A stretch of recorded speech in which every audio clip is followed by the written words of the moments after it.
Hey, comment ça va? Lors d'une interview, le Dr Aranda explique qu'une superlune est un événement qui se produit lorsque la pleine lune est à son point orbital le plus proche de la Terre. Cela peut arriver plusieurs fois par an, mais l'année dernière, c'était différent. Pendant cette superlune, 1 milliard de personnes se sont transformées violemment en loups-garous durant toute la nuit. Ils ne savent toujours pas ce qui a provoqué ce changement, mais une autre superlune a lieu ce soir. Aranda conseille donc à tout le monde de rester à l'intérieur et de ne pas s'exposer. Il promet également que les scientifiques travaillent sans relâche pour trouver un remède pour ceux qui sont déjà infectés. Pendant ce temps, Wesley s'occupe de sa belle-sœur Lucy et de sa nièce Emma après la mort de son frère. Grâce à ses connaissances d'anciens militaires, Wesley passe toute la journée à installer des pièges pour protéger la maison des loups-garous. Des pièges à ours sont dispersés dans le jardin. Du spray au poivre et des fils électriques sont reliés à la clôture. Des caméras de sécurité ont été installées à chaque coin et du fil barbelé recouvre le toit. En travaillant, Wesley remarque que son voisin Cody s'entraîne au tir et le réprimande car des enfants sont dans la rue. Cependant, Cody s'en moque, il veut s'entraîner car il a vu que les loups-garous terrorisent déjà le Japon et l'Australie. Au même moment, une autre voisine, Reagan, apporte des biscuits pour remonter le moral d'Emma car aujourd'hui marque l'anniversaire de la mort de son père. Pour la remercier, Lucy lui donne des piles supplémentaires et du spray au poivre. Après le départ de Reagan, Wesley annonce que la maison doit être verrouillée pour le reste de la journée et rappelle les règles à Lucy. Ils ne doivent ouvrir la porte à personne, ne pas faire de bruit, ne pas attirer l'attention et ne pas hésiter à tirer. Comme Wesley travaille pour les centres de contrôle des maladies, CDCO, il est de garde ce soir et s'excuse auprès d'Emma et Lucy de devoir partir. Dès son départ, Lucy verrouille toutes les portes et fenêtres. Au centre-ville, l'armée a pris le contrôle des rues. Un couvre-feu est sur le point de commencer et des bus ramassent les sans-abri pour les emmener dans des refuges. Wesley se méfie de toute personne suspecte et ressent un malaise face aux signes inquiétants autour de lui. En arrivant à l'installation du CDC, Aranda le présente à la presse comme le chef de l'équipe mondiale de réponse rapide et principal biologiste moléculaire. Le second en commandement est Evan et Amy est la biologiste en chef spécialisée dans le comportement du Canis lupus. Aranda explique que la superlune déclenche une mutation rapide dans l'ADN qui est photosensible à la lumière lunaire.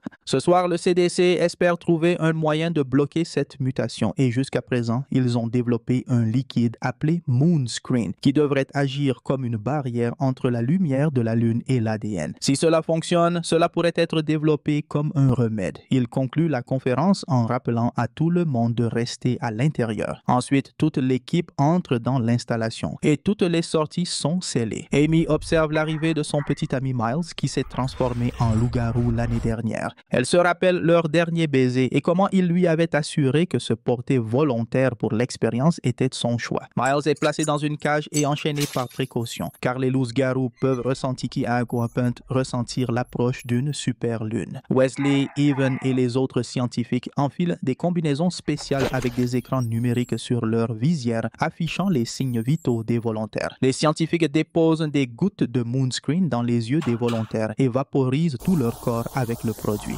L'un des volontaires commence à douter car il a peur, mais ses inquiétudes sont ignorées. Miles tente de le rassurer, tandis que les deux autres volontaires deviennent surexcités. Ensuite, le toit est ouvert pour laisser entrer la lumière de la Lune, mais aucun des volontaires ne se transforme, ce qui signifie que le Moonscreen fonctionne. Aranda ordonne immédiatement à l'équipe de collecter des échantillons pour commencer à travailler sur un remède. Wesley et Aranda examinent les échantillons et réalisent que la mutation est une sorte de système de défense immunitaire. Ils concluent que la superlune active une réponse défensive dormante, mais ils ne comprennent pas pourquoi cela n'a commencé à réagir que l'année dernière. Soudain, Miles commence à se transformer, ce qui signifie que l'effet du Moonscreen ne dure que 60 minutes. Evan tente d'utiliser la machine pour asperger Miles à nouveau, mais celui-ci attrape les barreaux, s'empare de la machine et Evan reste paralysé. À ce moment-là, les autres volontaires commencent également à se transformer.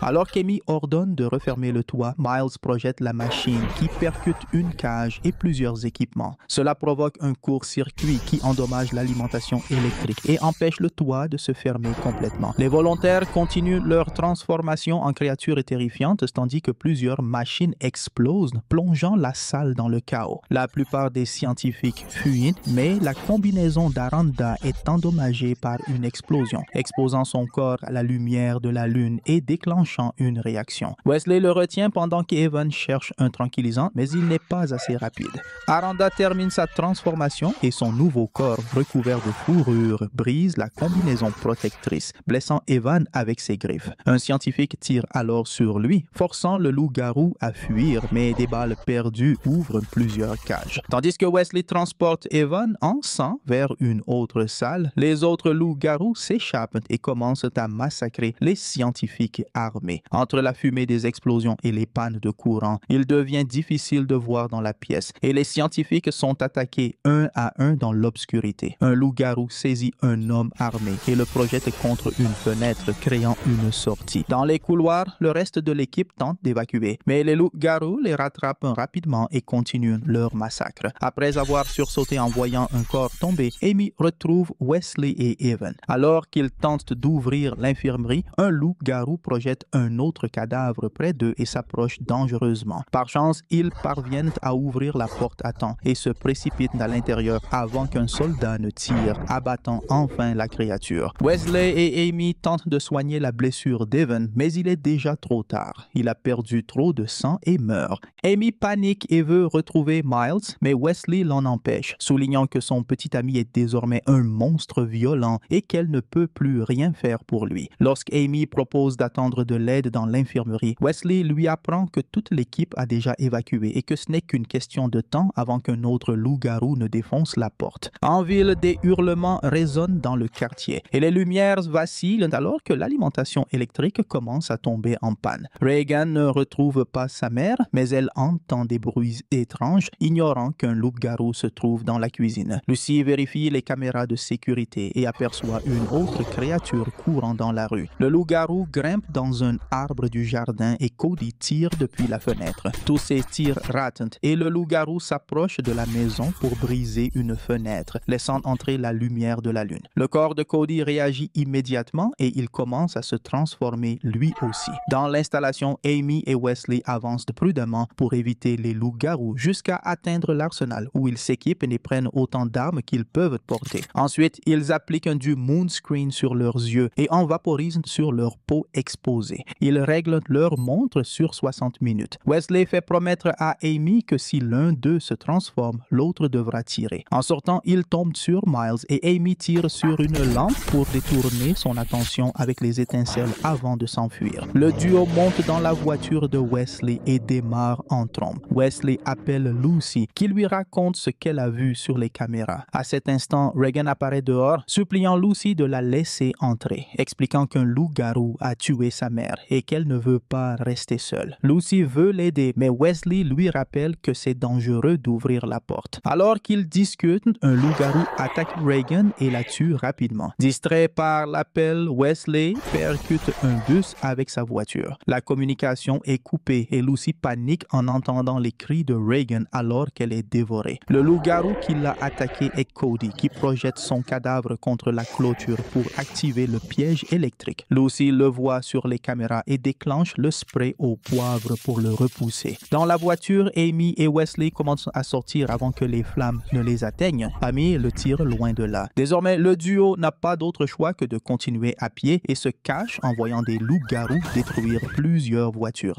Ils avancent prudemment en longeant les véhicules stationnés. Mais malheureusement, d'autres créatures apparaissent de l'autre côté de la rue, les encerclant complètement. Pour se protéger, ils se cachent sous une voiture et s'efforcent de rester silencieux pendant que les loups-garous continuent leur carnage. L'un d'eux renifle près de leur cachette, mais par chance, ils ne les trouvent pas et le groupe finit par quitter la rue. Lorsque Amy et Wesley sortent de leur cachette, l'alarme de leur montre retentit pour leur rappeler qu'ils doivent réappliquer le moonscreen. Les loups-garous entendent le bruit et commencent à les poursuivre, les forçant à fuir en courant. Amy aperçoit les portes d'un centre commercial sur le point de se fermer et tous deux se précipitent. Ils glissent sous la porte au dernier moment, laissant les loups-garous furieux à l'extérieur. Un garçon apparaît et leur demande de le suivre. En avançant, ils remarquent plusieurs personnes enfermées derrière les grilles des magasins. Wesley réalise qu'il s'agit d'un marché avec des tunnels souterrains qu'il pourrait utiliser pour pour traverser la ville en toute sécurité. Soudain, une lame se pose contre la gorge d'Amy et un groupe de personnes masquées vivant dans le centre commercial les menace. Wesley, désespéré, explique qu'il veut seulement rejoindre sa famille. Le groupe mystérieux accepte alors de les guider jusqu'à l'entrée du tunnel. Pendant ce temps, Lucy vérifie à nouveau les caméras et découvre que Cody hurle pour appeler d'autres loups-garous. Quelques minutes plus tard, Amy et Wesley terminent leur traversée du tunnel. Mais avant de pouvoir ouvrir la porte de sortie, un loup-garou surgit derrière eux. Ils tentent de tirer, mais la créature les projette violemment avant de saisir Wesley et de le jeter à plusieurs reprises contre les murs. En s'effondrant au sol, Wesley attrape un tuyau métallique et l'enfonce dans le loup-garou, qui crache du sang sur lui avant de s'écrouler. Mort. Désormais, ils peuvent avancer et atteindre la porte. Avant de l'ouvrir, ils doivent réappliquer le moonscreen, mais le liquide est trop chaud pour être efficace. Apercevant une boutique ouverte à proximité, ils se couvrent d'une bâche et courent jusqu'à l'entrée, forçant la porte au passage. L'alarme se déclenche et Amy se précipite pour la détruire avant que les loups-garous ne l'entendent. Ensuite, Wesley place le moonscreen dans un réfrigérateur et ils doivent attendre qu'il refroidisse. Quelques minutes plus tard, Wesley entend un bruit étrange et suit la source du son, découvrant un enfant caché dans le magasin. À sa grande horreur, l'enfant s'est transformé et est en train de dévorer un chat. Wesley n'a pas le courage de tirer sur l'enfant, mais Amy utilise un taser et l'assomme rapidement. En ville, les créatures trouvent un moyen de détruire la moitié des caméras autour de la maison de Lucy. Ensuite, elles commencent à écraser leur corps massif contre la clôture, activant le piège électrique, ce qui provoque des pannes de courant dans la maison. Entendant les bruits, Lucy attrape une arme et vérifie les caméras restantes. Les loups-garous renversent un arbre qui s'écrase sur la clôture, détruisant les fils électriques. La maison est maintenant plongée dans l'obscurité, mais Wesley avait prévu des lampes torches pour sa famille. Lucy et Emma courent à travers la maison pour allumer le plus de lampes possible. Les loups-garous franchissent la clôture et l'un d'eux se coince la patte dans un piège à ours. Lucy entend bientôt les créatures grimper sur le toit et se précipite de pièce en pièce, tirant à travers le plafond pour les empêcher d'entrer. Cela semble fonctionner, mais elle finit par manquer de munitions et doit prendre le risque de recharger. De leur côté, Amy et Wesley retournent dans la rue après avoir appliqué le moonscreen refroidi. Ils tombent sur un groupe de survivants armés qui affrontent les loups-garous avec une coordination parfaite et des armes lourdes. Alors que les loups-garous reculent ou sont abattus, Amy et Wesley tentent de demander de l'aide à ces combattants. Cependant, ces derniers refusent de croire qu'ils sont protégés par un liquide mystérieux. Soudain, un loup-garou réapparaît et tue l'un des hommes, déclenchant une fusillade. Wesley et Amy se précipitent à couvert derrière une voiture, tandis qu'un autre combattant est attrapé par une créature qui lui dévore le visage. Une balle perdue explose la vitre de la voiture, étourdissant Amy pendant quelques minutes. Wesley est alors forcé de la protéger et d'ouvrir le feu sur un loup-garou qui fonce sur eux. Un loup-garou énorme saute d'un toit, provoquant l'explosion d'un poteau électrique avant d'atterrir au milieu de la rue. Un homme dans un camion ouvre immédiatement le feu, mais la créature utilise le corps d'une personne comme bouclier avant de le projeter pour faire tomber l'homme du véhicule. Alors qu'il est traîné sous le camion et dévoré, Amy remarque que les loups-garous forment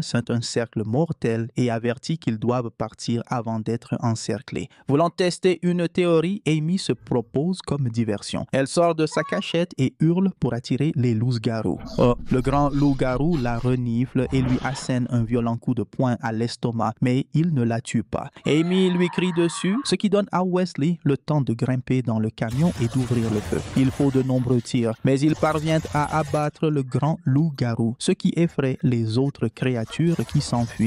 Wesley saute alors sur le siège du conducteur et appelle Amy à monter. Mais alors qu'elle s'approche, une main poilue la saisit et l'entraîne au loin. Dévasté, Wesley regarde dehors, mais il ne la voit plus et comprend qu'il n'a pas le temps de la sauver. Rongé par la culpabilité, il démarre et s'éloigne. Pendant ce temps, Lucy continue de tirer sur les loups-garous à travers le plafond tout en ordonnant à Emma de rester cachée. Lorsqu'un loup-garou atteint la zone au-dessus du salon, Lucy tire à nouveau, ouvrant un énorme trou dans le toit, laissant entrer la lumière de la lune. Désespérée, elle attrape un couteau pour elle-même et tend à Emma un spray de défense contre les ours. À cet instant, un loup-garou brise les planches recouvrant une fenêtre et parvient enfin à entrer dans la maison. Lucy et Emma courent se cacher dans une chambre. La créature suit leur odeur et est sur le point loin de les trouver, mais elle se détourne en entendant un bruit à l'extérieur. C'est Wesley qui klaxonne pour attirer les 4 loups-garous bloquant la rue.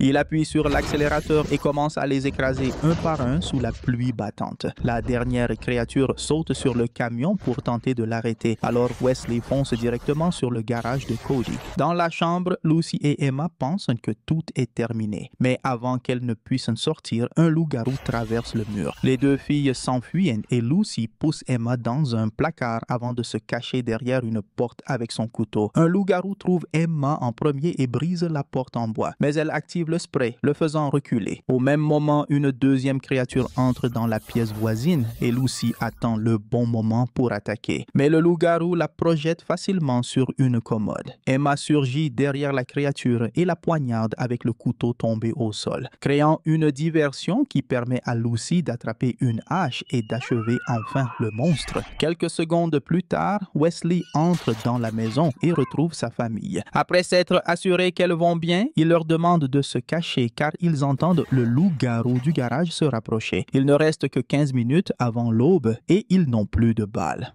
Wesley prend alors une décision extrêmement risquée. Il fait ses adieux à sa famille et donne à Lucy sa montre avec un réveil réglé sur 15 minutes. Lorsqu'il sort, le loup-garou Cody l'attend déjà. Wesley lève les yeux vers la lune et commence à se transformer lui aussi. Un sacrifice qui prouve à quel point il est prêt à protéger ceux qu'il aime. Après quelques rugissements, Cody et Wesley se lancent dans un combat féroce. Même sous sa forme de loup, l'expérience militaire de Wesley fait la différence et il prend rapidement le dessus sur Cody. En quelques mouvements, il utilise ses propres griffes pour décapiter son ennemi. Lucy observe tout à travers les trous dans le mur et est terrifiée. Elle se précipite alors pour cacher Emma dans le placard. À cet instant, elle aperçoit une balle au sol et prépare son arme tout en suppliant Wesley de se souvenir de sa famille. Ses paroles ne suffisent pas à l'empêcher de défoncer une porte arrière scellée. Lucy lui montre alors une photo de son frère, mais cela ne fonctionne pas non plus et Wesley rugit, la faisant chuter au sol. N'ayant pas d'autre choix, Lucy se prépare à tirer, mais soudain, l'alarme de la montre retentit.